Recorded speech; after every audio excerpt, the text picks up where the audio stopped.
বাংলাদেশে কখনো মানুষের কাছে ভালোভাবে উপস্থাপন করেনি বাংলাদেশের জঙ্গিবাদী, মৌলবাদী এবং ভারত বিরোধী যে শক্তিটি রয়েছে সেই শক্তি বলয়। এবং সেটি না করার ফলে বাংলাদেশে যে একটি ভারত বিরোধী মনোভাব তৈরি হয়েছে, নতুন প্রজন্মের মধ্যে যে একটি ভারত বিরোধী মনোভাব, আপনি খেয়াল করে দেখেন, সে জানে না ভারতকে কেন ঘৃণা করতে হবে, সে জানে না ভারতের সাথে আমাদের সমস্যাটা কোথায়, সে শুধু জানে ভারত হিন্দুর দেশ, ভারতকে ঘৃণা করতে হবে।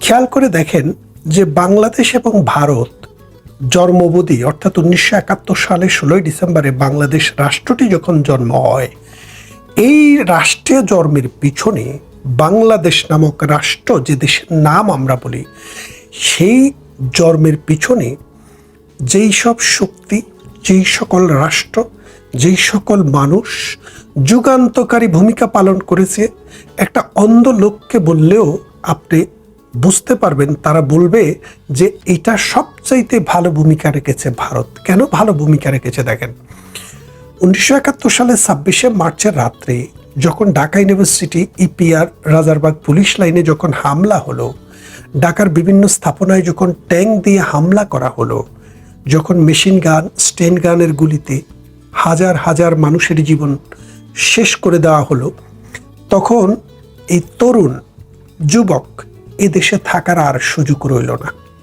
যদি কেউ রাজাকারে যোগদান করে, আল শামস, শান্তি কমিটি, আল বদরে যোগদান করে, তাহলে তারা পাকিস্তানের লোক। আর যদি এগুলোতে অংশগ্রহণ না করে, তাহলে এই যুবকেরা বাংলাদেশপন্থী লোক অথবা ভারতের চর নামে খ্যাত। যার কারণে সব সময় তাদের উপরে স্টিম রোলার, তখন বাধ্য হয়ে ছেলেবেলেরা বাংলাদেশের স্বাধীনতার যুদ্ধে ঝাঁপিয়ে পড়ে।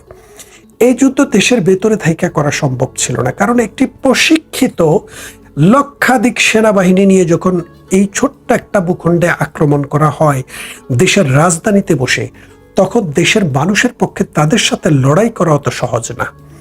তখন তারা আমাদের প্রতিবেশী রাষ্ট্র সীমান্ত খুলে দেয়, সীমান্ত পাড়ি দিয়ে ভারতে চলে যায়, কেউ আগরতলায়, কেউ দিল্লি, কলকাতায়, নানা শহরে যায়, আসাম দিয়ে যায়। যাওয়ার পর তারা সেখানে যুদ্ধের ট্রেনিং গ্রহণ করে, মুক্তিযুদ্ধে নাম লেখায় মুক্তিযোদ্ধা হিসেবে।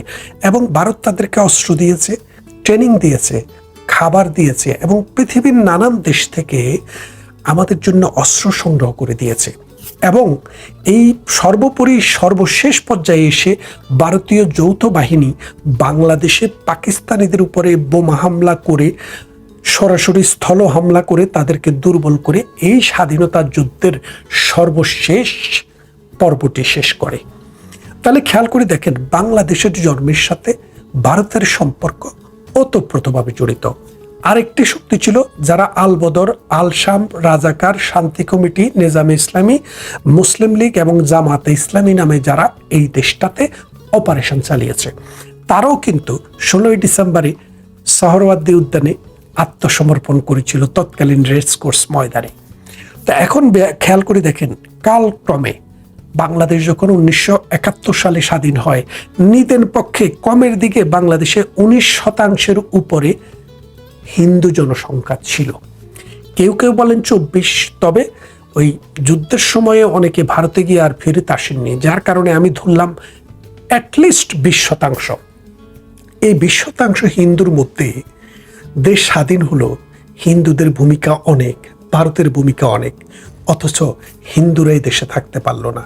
10% হিন্দু এখন বাংলাদেশে থাকলেও আর 10% হিন্দুকে বিটামাটি রেখে ভারতে চলে যেতে হয়েছে।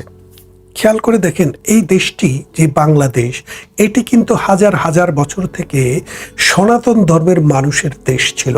সেই সনাতন ধর্মের মানুষের দেশ থেকে এই সনাতনীরাই কিন্তু বিদায়ী হতে হলো বেশিরভাগ।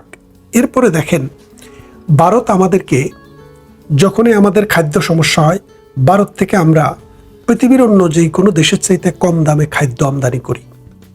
আমাদের যখন ডালের, চালের, লবণের, তেলের সংকট হয়, আমরা পৃথিবীর যে কোনো দেশের চাইতে কম দামে ভারতের কাছ থেকে আমদানি করি। এরপরে ভারত আমাদেরকে নানানভাবে বিভিন্ন জাতীয় এবং আন্তর্জাতিক সংগঠনের সদস্যপদ পেতে, ইভেন আমাদের যে ক্রিকেটে আমরা যে টেস্ট ক্রিকেটের যে মর্যাদা পেয়েছি সেখানেও কিন্তু ভারত একটি গুরুত্বপূর্ণ ভূমিকা রেখেছে। তার মানে বাংলাদেশের যে অর্থনৈতিক যে সাহায্য, যেটা মানে মনে করেন যে ঋণ সাহায্য, প্রকল্প সাহায্য, পৃথিবীতে যদি আপনি 3টি দেশের নাম করেন, এই 3টি দেশের মধ্যে একটি দেশ হচ্ছে ভারত। ভারত খুব ধনী দেশ না, মাথাপিছু আয়ের দিক থেকে, জীবনযাত্রার মানের দিক থেকে প্রায় বাংলাদেশের সমমানের। কারণ বাংলাদেশ ইউনিটারি স্টেট, ছোট দেশ। এর মানে একটা গ্রামের সাথে শহরের সাথে জেলা শহরের সাথে রাজধানী শহরের কানেক্টিভিটি খুব ভালো, এবং ছোট দেশ হওয়াতে আমাদের হেলথ, স্যানিটেশন এগুলোতে খুব আমরা ভালোই উন্নতি লাভ করেছি। যার কারণে ভারতের মানুষের জীবনযাত্রা অনেকটা কম বেশ আমাদের মতোই। কিন্তু তারপরেও আমাদেরকে যারা বৈদেশিক ঋণ সাহায্য দেয়, তাদের মধ্যে প্রথম 5টি দেশ বা 3টি দেশের মধ্যে ভারত হচ্ছে একটি দেশ। আমাদের যখন তেলের সংকট হয়, আমরা খুব তাড়াতাড়ি আমাদের বর্ডারের কাছে থাকার কারণে ভারত থেকে সেই সাহায্যটা গ্রহণ করি। খেয়াল করে দেখেন, এর ফলে ভারতের সাথে আমাদের যে সম্পর্কটা, এই সম্পর্কটা হওয়ার কথা ছিল মধুর সম্পর্ক। কিন্তু ভারতের সাথে সম্পর্কটা আমাদের সেই মধুর কারা রাখেনি? যারা 1971 সালের পরাজিত শক্তি। এই পরাজিত শক্তির সাথে বিএনপি কিন্তু সব সময় একটা শোক রেখেছে। কেন রেখেছে? কারণ তারা জানে যে বাংলাদেশ আওয়ামী লীগ যে শক্তি, এটা মাটি এবং মানুষের শক্তি, মুক্তিযুদ্ধের সপক্ষের শক্তি। বিএনপি যদি রাজনীতি করতে হয়, তাহলে তাদেরকে মুক্তিযুদ্ধ বিরোধী, স্বাধীনতা বিরোধী, ভারত বিরোধী যে শক্তি আছে, সেই শক্তিটাকে ক্যাশ করতে হবে। শুধু রাজনৈতিক কারণেই ভারতের সাথে এই দুঃসম্পর্ক, অর্থাৎ সম্পর্কটিকে নষ্ট করে ফেলার খেলাটা বিএনপি সবসময় খেলেছে। এরপরে দেখেন, বাংলাদেশ ভারত থেকে প্রতি বছর 10 বিলিয়ন আমদানি করে। কেন আমদানি করে? ভারতের সাথে আমরা আমদানি করবো কেন? আমরা অন্য দেশ থেকে আমদানি করতে পারি না কেন? ভারতকে কেন আমরা 10 বিলিয়ন দিব? ভারত আমাদের 1 বিলিয়নের চাইতে কম আমাদের থেকে কিনে, আমরা 10 বিলিয়ন কেন কিনবো? মায়া করে? ভারত আমাদের প্রতিবেশী, মায়া করি আমরা। 71 সালে আমাদের সাথে যুদ্ধে সহযোগিতা করছে, সেই জন্য আদর করে ভারতের থেকে কিনি? না ভাই, না বন্ধুরা। আপনারা একটা কথা মনে করেন যে ট্রান্সপোর্টেশন কস্ট, যেমন মনে করেন সাম্প্রতিক সময়ে আমেরিকা থেকে গম কিনা হচ্ছে। তো আমেরিকা থেকে গম কেনার পর এই গম বাংলাদেশ থেকে আমেরিকার যে সমুদ্র পথের দূরত্ব হলো 27,000 কিলোমিটার। তো এখন ভারতের সাথে দূরত্বটা কত? 7 কিলোমিটার, 7 মিটার। কারণ বর্ডারের এপাশ আর ওপাশ। আপনি একটা কিছু কিনবেন, ট্রাকে করে আপনি ঠেলে দিলে বাংলাদেশে চলে আসছে। খেয়াল করে দেখেন, আর আমেরিকা থেকে আনতে আপনাকে 27,000 কিলোমিটার সমুদ্রপথ পাড়ি দিয়ে আসতে হয়।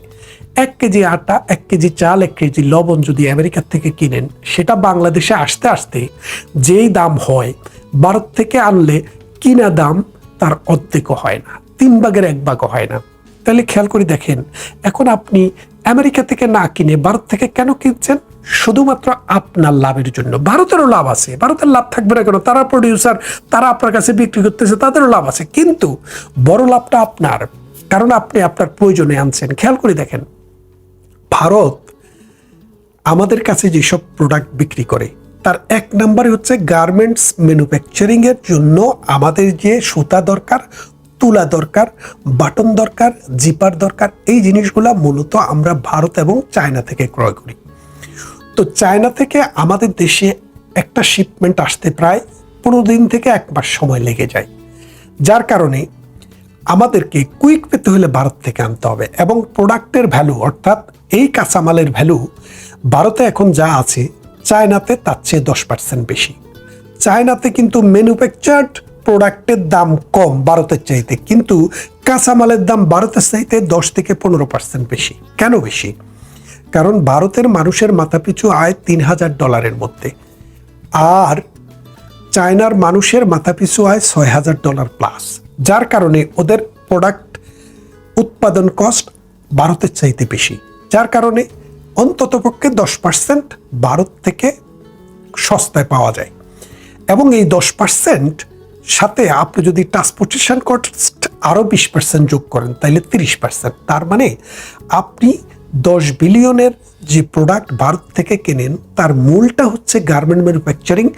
এটা আপনি 30% কমে, অর্থাৎ পৃথিবীর অন্য যেই কোনো দেশের তুলনায় আপনার কাছে আসা পর্যন্ত ট্রান্সপোর্টেশন এবং বাইং প্রাইস সহ আপনি 30% কম পান। তাই তো আপনি ভারত থেকে কেনেন। আর যদি দাম আরও একটু বেশি হতো ভারতে, আর যদি অন্য দেশ থেকে ভারতের চাইতে কম দামে আনতে পারতেন, তাইলে আপনি চায়না থেকেই আনতেন, আপনি পাকিস্তান থেকে আনতেন। অবশ্য পাকিস্তানের সেই সক্ষমতা নেই। আপনি আমেরিকা থেকে আনতেন অথবা পৃথিবীর অন্য কোনো দেশ থেকে আনতেন, কিন্তু ভারত থেকে আপনি এই গার্মেন্টস ম্যানুফ্যাকচারিংয়ের 10 বিলিয়নের প্রোডাক্টটা আনছেন এই কারণে যে আপনার কাছ থেকে 2 দিনের শিপমেন্ট দেওয়া যায়, 5 দিনের শিপমেন্ট দেওয়া যায়, আর কম দামে আপনি আনতে পারেন। তা না হলে আপনি কখনো ভারত থেকে আনতেন না। এক। দ্বিতীয়ত আরেকটা বিষয় খেয়াল করে দেখেন, আমেরিকার যে তুলা উৎপাদন, আমেরিকা যে তুলা বিক্রি করে, এই তুলাটি বাংলাদেশে আসতে কতদিন সময় লাগে? 1 মাস 2 মাস। আপনার এখন হঠাৎ দরকার, তাহলে আপনি ভারতে যেতে হবে। খেয়াল করে দেখেন, আমাদের প্রধানমন্ত্রী শেখ হাসিনা যখন ক্ষমতার থেকে চলে যান, তখন বাংলাদেশে এই যে এলপি গ্যাসের যে সিলিন্ডার, একটা সিলিন্ডারের দাম ছিল 1200 প্লাস, 1200 টাকা প্লাস। কারণটা কি? কারণটা হচ্ছে প্রধানমন্ত্রী শেখ হাসিনা থাকার সময়ে তিনি 15 বছরের একটি চুক্তি করেছিলেন কাতারের সাথে, যে চুক্তিটি 2032 সাল পর্যন্ত। এই চুক্তিতে আমাদের প্রত্যেক ইউনিট গ্যাসের দাম ছিল $9 থেকে $11। খেয়াল করে দেখেন, $9 থেকে $11। এখন প্রধানমন্ত্রী শেখ হাসিনা যখন ক্ষমতা ছেড়ে দেন, তিনি যখন ক্ষমতার থেকে চলে ভারতে যায়, যখন আশ্রয় গ্রহণ করেন, এই নোবেল ইউনুস যখন ক্ষমতা গ্রহণ করে, তখন এই ডক্টর শফিক এবং তারেক জিয়ার সাথে পরামর্শ করে, অর্থাৎ তাদের কনসেন্ট নিয়ে, তারা ওই যে পিটার হাস, ওই পিটার হাসের একটি কোম্পানির সাথে চুক্তি করে। পিটার হাসের কোম্পানির সাথে কেন চুক্তি? কারণ পিটার হাস বাংলাদেশে জঙ্গি আন্দোলনে যে টাকা এসছে, এই টাকার ডিস্ট্রিবিউশন হয়েছে পিটার হাসের মাধ্যমে। এবং আমেরিকা তার যে ফুট প্রিন্ট বাংলাদেশে অঙ্কন করেছে, সেটাই পিটার হাসের মাধ্যমে করেছে। মায়ের কান্না নাকি মায়ের ডাক নাকি বাবার কান্না, এইসব সংগঠনের জন্মদাতা এই পিটার হাস। তাই তো পিটার হাসকে একটা উপকার, মানে কি দিতে হয়, পুরস্কার দিতে হয়। তখন ডোনাল্ড ট্রাম্প ক্ষমতা আসার পরে যখন পিটার হাসকে যখন কিক আউট করে দিলেন বাংলাদেশের এই রাষ্ট্রদূতের পদ থেকে, তখন তিনি একটি বেসরকারি কোম্পানিতে চাকরি নিলেন। সেটা আবার ওই এলপি গ্যাসের কারবার করে আমেরিকান কোম্পানি। এই পিটার হাসকে সেই কোম্পানির সাথে 17 বছরের একটি চুক্তি করলেন কে? ডক্টর ইউনূস, এই তারেক রহমান এবং এই জামাতের মুরব্বী। এবং তাদের সাথে প্রতি ইউনিট গ্যাসের দাম হচ্ছে $44। Can you imagine? আপনারা হয়তো বলবেন যে আমি আপনাদেরকে কি খাওয়াচ্ছি। না, আমি কিছু খাওয়াচ্ছি না। আপনারা একটু চেক করে দেখেন। আর বাংলাদেশের মানুষ যারা, তারা একটু খেয়াল করে দেখেন, শেখ হাসিনার সময়ে আপনারা এলপি গ্যাস কত দিয়ে কিনতেন। এখন দেখেন, এই 1200 টাকা বা 1500 টাকার গ্যাস $44 হওয়ার পরে এখন আপনি কিনবেন $4000 দিয়ে। এখন প্রাথমিক দিকে হয়তো তারা কিছুদিন ভর্তুকি দিয়ে আপনাদের কাছে বিক্রি করবে, কারণ তাদের প্রভুদেরকে খুশি রাখার জন্য। এখন খেয়াল করে দেখেন, কাতার আমাদের দেশ থেকে কাছে, কাতারের উৎপাদন কস্ট আমেরিকার চাইতে কম, এবং কাতার থেকে আমাদের দেশে আসতে যে ট্রান্সপোর্টেশন কস্ট, সেটা 3 ভাগের 1 ভাগ। কারণ কাতার হচ্ছে বাংলাদেশ থেকে 4000 মাইল দূরে, 4000 কিলোমিটার দূরে, 5000 কিলোমিটার দূরে ধরেন, আর আমেরিকা 27000 কিলোমিটার দূরে। তাইলে আপনি বোঝেন কত দূর থেকে আসতে আসতে কি পরিমাণ কস্ট পড়ে। সেই জন্য এখন কাতারকে বাদ দিয়ে ওই প্রভু আমেরিকার কাছ থেকে আনা ধরছে। এখন এই গ্যাস যদি ভারতে থাকতো, তাহলে আপনি কত টাকা দিয়ে পেতেন? আপনাকে কি $44 দিয়ে কিনতে হতো? না, আপনি $20 দিয়ে কিনতেন। তাহলে আপনি তখনও ভারতের মুখাপেক্ষী হতেন। সালাউদ্দিন সাহেব যখন অর্থ মন্ত্রণালয়ের দায়িত্বে ছিলেন, তারা পৃথিবীর কোন কোন দেশ থেকে যেন চাল কিনবেন, 10,000 মেট্রিক টন চাল কিনবেন, তখন তিনি ঘোষণা করলেন যে আমরা ভারত থেকে কিনবো। সাংবাদিকেরা জিজ্ঞেস করলো, ভারতের সাথে আপনাদের এত রেশারেশি, শেখ হাসিনাকে আশ্রয় দিয়েছে, তাকে ফেরত চান, নানান জটিলতা, তা আপনারা ভারত থেকে কেন কিনবেন, অন্য দেশ নয় কেন? বলে যে ভারত থেকে কিনলে প্রতি কেজিতে আমাদের 10 টাকা সাশ্রয় হয়। খেয়াল করে দেখেন, গ্রামের প্রান্তিক মানুষ, জেলে, কামার, কুমার, মুঠে মেঠে মজুর, রিক্সাওয়ালা, ঠেলাওয়ালা এবং ছোটোখাটো মানে কাজ করে যারা জীবনযাপন যারা ধারণ করে, প্রতি কেজিতে তাদের মনে করেন একদিনে যদি 5 কেজি চাল লাগে, 5×10 = 50 টাকা তাদের সেম। 50 টাকা হলে মাসে 1500 টাকা। এই যে 1500 টাকা আপনার কাছে হয়তো কিছু না, কিন্তু তাদের কাছে অনেক কিছু। সেই জন্যই ভারত থেকে কেনা হয়। খেয়াল করে দেখেন। এবং ভারতের সাথে আমাদের যে সম্পর্কের ডাইমেনশন, এটা আপনারা মানে অন্যের হাতি দেখার মতো দেখবেন না, আর একটু ব্রডলি দেখবেন। ভারত থেকে আমাদের দেশে যে নদী আসে, যে 54টা নদী, পদ্মা, মেঘনা, যমুনা হইতে শুরু করে যত বড় বড় নদী আছে আমাদের, সমস্ত নদীর উৎপত্তিস্থল ভারত। এবং দিন যত যাচ্ছে মহাভারত প্রতিদিন অর্থনৈতিকভাবে তারা স্বাচ্ছন্দ্য তাদের বাড়তেছে এবং মিঠা পানির বহুমাত্রিক ব্যবহারও প্রতিদিন বাড়তেছে।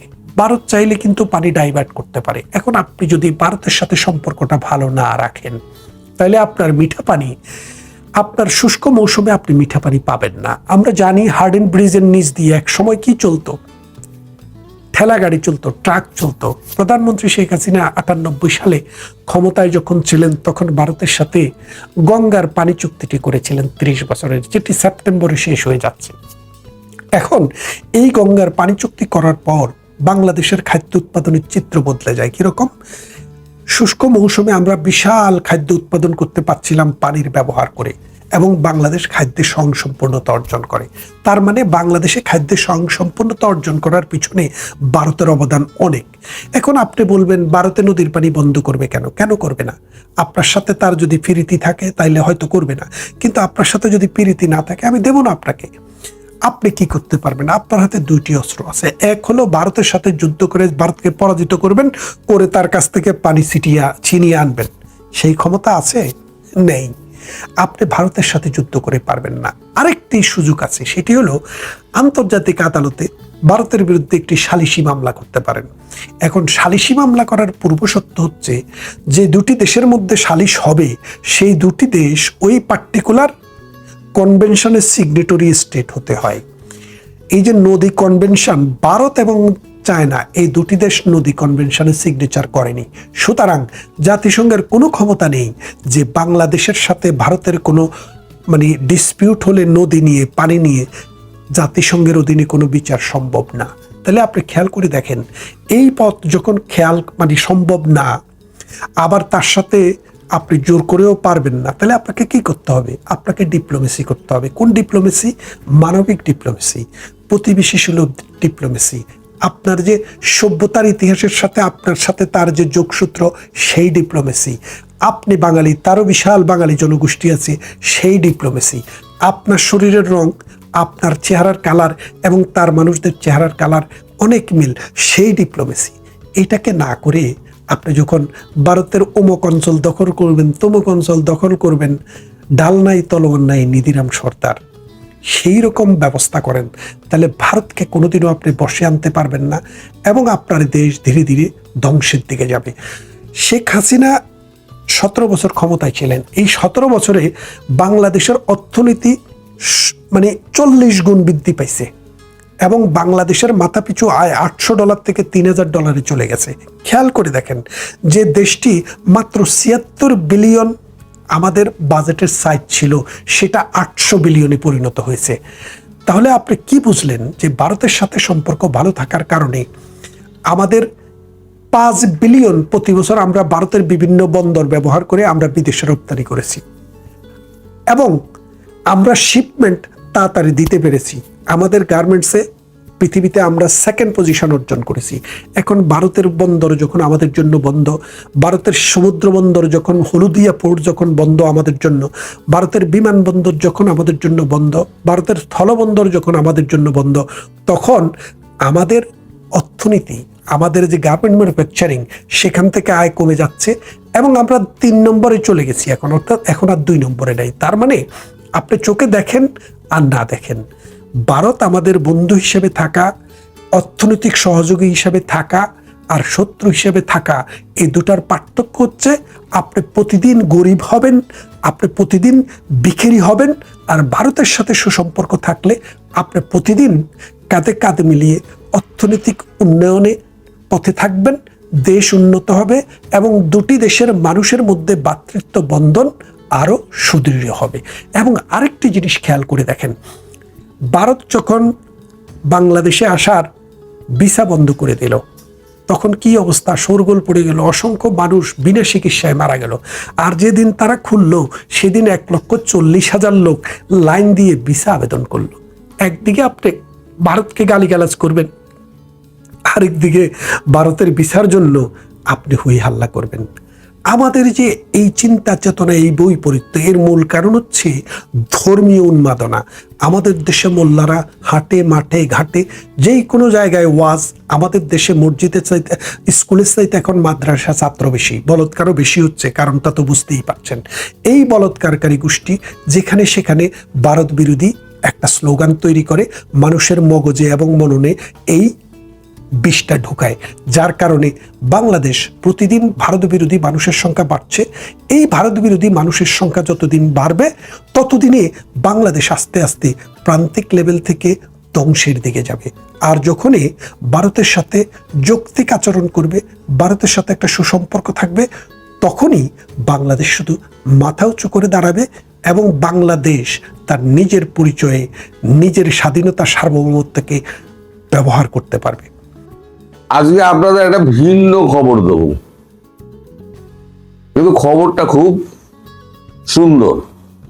এখন বিদায় বেলা কবে তা তো সরকার জানে, মানে শেখ হাসিনার কথা বলছে, কিন্তু আমরা তো জানি না। কিন্তু সাংসদদের মধ্যে যে আপার সঙ্গে দেখা করার জন্য এত হুড়োহুড়ি লেগেছে, তাতে আমার মনে কিঞ্চিত সন্দেহ দেখা দিচ্ছে। সময় কি এগিয়ে এসছে? নালে আজকে সংসদের প্রশ্নোত্তর পর্ব শুরু হওয়ার আগে সকালবেলা একই গাড়িতে অমিত শাহ এবং রাহুল গান্ধী দুজনেই গেলেন আপনাদের প্রধানমন্ত্রীর সঙ্গে দেখা করতে। রাহুল গান্ধী এর আগে তো বহুবার গেছেন, সেটা আপনাদের আমি বলেছি, কিন্তু অমিত শাহ এই প্রথম। স্বরাষ্ট্রমন্ত্রী অমিত শাহ এর আগে কখনো শেখ হাসিনার সঙ্গে গিয়ে দেখা করেননি। আজকে দুজনে দুটো ফুলের তোড়া নিয়ে গিয়ে দেখা করেন। তারপরে কি কথাবার্তা হয়েছে সে তো আর আমরা জানি না। তো তারপর তারা ফিরে এসেছেন এবং প্রশ্নোত্তর পর্বে আমার যোগ দিয়েছেন।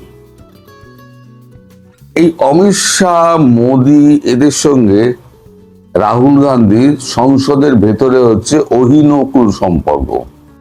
সংসদের ভেতরে বিতর্কের সময় একে অপরকে ধুনে নেন, কিন্তু সংসদের বাইরে তাদের সঙ্গে সব সময় বন্ধুত্বপূর্ণ সম্পর্ক। বন্ধুত্বপূর্ণ সম্পর্ক কেমন আমি তা আপনাদের একটুখানি বোঝাচ্ছি। এবং তার সঙ্গে এই আমাদের ভারতবর্ষের বিখ্যাত হার্ট সার্জন ডক্টর দেবী শেঠি, তিনি বা আজকে তড়িঘড়ি ব্যাঙ্গালোর থেকে কেন্দ্র তাকে উড়িয়ে আনছে কেন? শেখ হাসিনাকে কাছে উড়িয়ে আনছেন কেন? শেখ হাসিনা বহাল তবিয়তে, তবিয়তে, খুব সুস্থ শরীর, তাহলে হঠাৎ দেবী শেঠি কেন? আমি দেবী শেঠির প্রসঙ্গে আমি পরে আসছি। রাহুল গান্ধীর কাণ্ড কারখানা আপনি যদি সংসদের ভেতরে দেখেন, হাসির রোল উঠে যাবে। সরকার প্রতি অনাস্থা প্রস্তাব এনে একেবারে মোদিকে ধুনে দেওয়ার পর একেবারে উঠে গিয়ে চেয়ার, মানে বেঞ্চ থেকে উঠে গিয়ে সোজা মোদিকে জড়িয়ে ধরলেন। অপ্রত্যাশিত ভাবে মোদিও খুব অবাক হয়ে গিয়েছেন। তারপর নিজের চেয়ারে বসে না মোদিকে চোখ টিপলেন এনাম করে, মানে কেমন দিলাম, ব্যাপারটা এরকম। আর অমিত শাহের সঙ্গে তো অমিত শাহকে সবসময় ধুনছেন তার নীতি নিয়ে, তার কার্যকলাপ নিয়ে। এরা দুজনে কিন্তু আলাদা আলাদা যেতে পারতেন। যাওয়ার কথা ছিল আরো একজন, আসাদুদ্দিন ওয়েসি, কিন্তু তার দেরি হয়ে যাওয়ার জন্য আসাদুদ্দিন ওয়েসি সঙ্গে যেতে পারেননি। আসাদুদ্দিন ওয়েসির আবার একটা গল্প আছে, সেটাও আমি বলবো। আমি ধীরে ধীরে গল্পের মোড়ক খুলছি। এখন তারা ফিরে আসার পর আসাদুদ্দিন ওয়েসি তিনি আবার একা চলে গিয়েছেন। তিনিও একজন কট্টর আমাদের মানে সরকার বিরোধী, কিন্তু শেখ হাসিনা প্রসঙ্গে তারা কিন্তু সব কিন্তু ওই এক কাট্টা। এই যে হুড়োহুড়ি লাগা, সবাই মিলে দেখা করে তাকে ফুল দোয়া, ফুলের তোড়া দোয়া, এতে আমার মনে একটা সন্দেহ জাগছে যে তার ফেরাটাই খুব আসন্ন। আমরা জানি না, কিন্তু সরকার তো জানে এবং সংসদের মধ্যে আলোচনা হয়েছে, নিম্নকক্ষে উচ্চকক্ষে আলোচনা হয়েছে, কিন্তু এই নিয়ে কেউ কোনো কথা বলেননি। এবার আমাদের ওয়েসির কথায় আসে। ওয়েসি মানুষটা একটু ভিন্ন ধরনের। সেন্ট্রাল হলে যখন সংসদে থাকতে থাকতে, প্রত্যেকেরই ঘর রয়েছে, আলাদা আলাদা করে ঘর রয়েছে, মন্ত্রী, বিরোধী দলের নেতা, তাদের প্রত্যেকের ঘর রয়েছে, কিন্তু তারা হাওয়া বাতাস খেতে খেতে খাওয়ার জন্য মাঝে মাঝে সেন্ট্রাল হলে গিয়ে বসেন। এবার যখনই আসাদুদ্দিন ওয়েসি দেখেন যে অমিত শাহ সেন্ট্রাল হলে বসে আছেন, তিনি চুপ করে উঠে যান। উঠে গিয়ে অমিত শাহর ঘরে গিয়ে, এখন যিনি দ্বাররক্ষী তিনি তো চেনেন, আসাদুদ্দিন ওয়েসি মাঝে মাঝেই ঢোকেন, ঢুকে ওই খাগড়া ফেবরা এই ধরনের কিছু খাবার রয়েছে, রাজস্থানী খাবার। এই খাগড়া ফেবরা কিরকম, অনেকটা আপনার চানাচুরের ভেতরে যে পাপড়ি থাকে না, ওই পাপড়ি টাইপের, ভিন্ন টাইপের মশলা থাকে এবং ওপরে একটা অন্যরকম মশলা থাকে, খেতে খুব সুস্বাদু। আমাদের এখানে রাজস্থানী দোকানগুলোতে আপনারা পাবেন, চান্দের মল, হ্যান ত্যান অনেক কিছু আছে, তাদের কাছে পাবেন। উনি করেন কি, অমিত শাহ ওই একটা ডিব্বাতে করে ওই খাগড়া এনে রেখে দেন, খিদে পেলে উনি খাগড়া খান। এখন এই আসাদুদ্দিন ওয়েসি গট গট গট গট করে তার ঘরে ঢুকবেন, ড্রয়ারটি টেনে বার করবেন, ওখান থেকে দু মুঠো খাগড়া নিয়ে তার রুমালের মধ্যে নিয়ে সোজা পাঞ্জাবের পকেটে, আবার বাক্স টাক্স আটকে ড্রয়ারের মধ্যে ঢুকিয়ে দিয়ে হাঁটতে হাঁটতে আবার এসে সেন্ট্রাল হলে ঠিক অমিত শাহের সামনে বসে রুমাল বার করে ওখানে বসে বসে খাগড়া খান। অমিত শাহ সব বোঝেন, মুচকি মুচকি হাসেন। তো একদিন অমিত শাহ এক বাক্স খাগড়া একবার সেন্ট্রাল হলে সবার সামনে আসাদুদ্দিন ওয়েসিকে দিয়েছেন, যে আপনি এত লুকিয়ে লুকিয়ে ঢোকেন, লোকে বিচ্ছিরি ভাববে, আমি আপনাকে দিয়ে দিলাম এটা, আবার যখন শেষ হবে তার আগে আমায় বলবেন, আবার আমি আপনাকে দিয়ে দেবো। আসাদুদ্দিন ওয়েসি খুব সংকটে পড়ে গেছে, সবার সামনে তিনি চোর হয়ে গেছেন। না না না না, ভাবার কিছু নেই, যখনই ইচ্ছে করবে তখনই আপনি আমায় বলবেন, শেষ হওয়ার আগে বলবেন, আমি আবার এক বাক্স করে পাঠিয়ে দেবো।